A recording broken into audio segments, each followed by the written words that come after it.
చిట్టి అనే చిన్న పిట్ట ఉండేది. అది మామిడి చెట్టుపై ఉన్న గూటిలో తన తల్లితో కలిసి ఉండేది.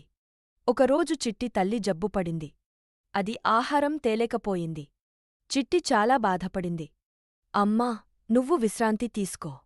నేను ఆహారం తెస్తాను అని చిట్టి చెప్పింది. కాని చిట్టికి ఇంతవరకు ఎప్పుడూ ఒంటరిగా ఆహారం వెతకలేదు. అది భయపడింది, కానీ ధైర్యం చేసి బయలుదేరింది. దారిలో దానికి ఒక చిన్న ఉడత కనిపించింది. ఎక్కడికి వెళ్తున్నావు చిట్టి?